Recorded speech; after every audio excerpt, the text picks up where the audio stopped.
राधे राधे। जय श्री कृष्णा।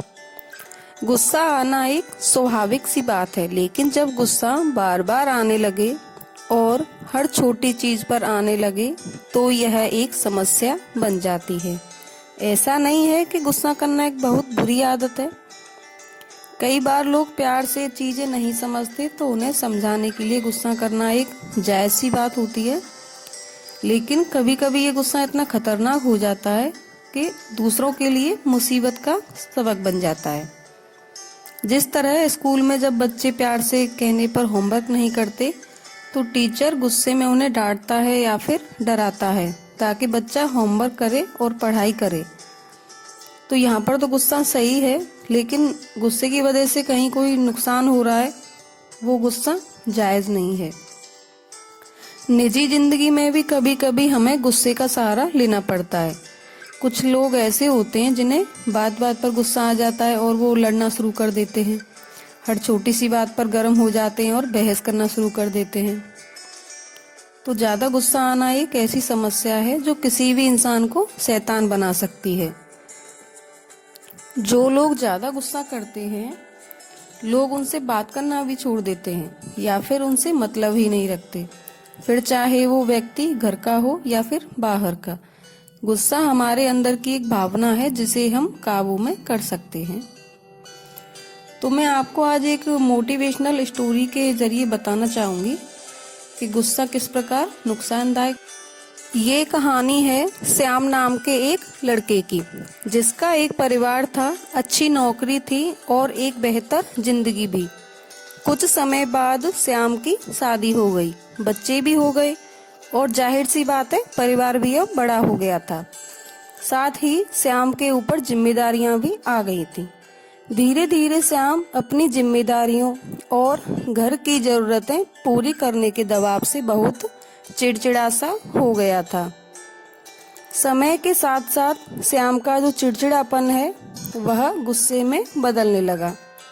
ऑफिस में कभी कोई गलती कर देता तो श्याम उनसे बहुत खरी खोटी कहता। घर में छोटी छोटी बातों पर बच्चों से गुस्सा करने लगा था। उसका गुस्सा कभी बच्चों पर निकलता तो कभी पत्नी पर। उसके इस गुस्से की वजह से परिवार का माहौल बहुत ही खराब रहने लगा था। परिवार वाले उससे कुछ भी कहने में डरते थे। कब किस बात पर उसे गुस्सा आ जाए यह सोचकर उन्होंने उससे बातें करना भी कम कर दिया था। हर बात पर गुस्सा करने की आदत से श्याम खुद भी परेशान था और अपनी इस समस्या से छुटकारा भी पाना चाहता था, लेकिन हालात अक्सर ऐसे बन जाते कि ना चाहकर भी श्याम को गुस्सा आ ही जाता था। एक दिन श्याम घर पर अकेला था। परिवार के लोग बाहर गए हुए थे।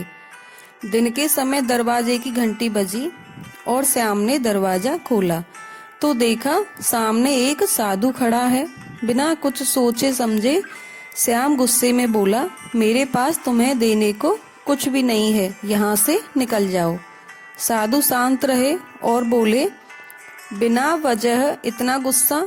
मैं यहाँ तुझसे कुछ मांगने नहीं आया हूँ, बस एक पता पूछना था, लेकिन तुम्हारे व्यवहार को देखकर नहीं लगता कि तुम ये भी बताओगे। साधु की बात सुनकर श्याम चुप हो गया और बोला, महाराज, मुझे गुस्सा बहुत जल्दी आ जाता है और चाहकर भी मैं भी अपने गुस्से पर काबू नहीं कर पाता। अगर आपके पास गुस्से को कम करने का कोई तरीका है तो मुझे बताने की कृपा करें। श्याम की बात सुनकर साधु ने अपने थैले में से एक छोटी सी शीशी निकाली और श्याम को देते हुए कहा, इस शीशी के अंदर गुस्से को काबू करने की दवा है। अगली बार जब भी तुम्हें गुस्सा आए तो कुछ बोलने लगो तो उसी समय इस शीशी से एक ढक्कन दवा निकालकर अपने मुंह में डाल लेना और 15 मिनट तक उसे अपने मुंह में ही रखना। अगर उस बीच कुछ बोलोगे तो दवा का असर नहीं होगा।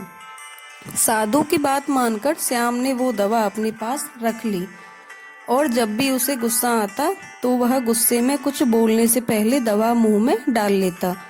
दवा मुंह में डालते ही श्याम 15 मिनट तक चुप रहता और 15 मिनट बाद उसका गुस्सा खुद ही शांत हो जाता।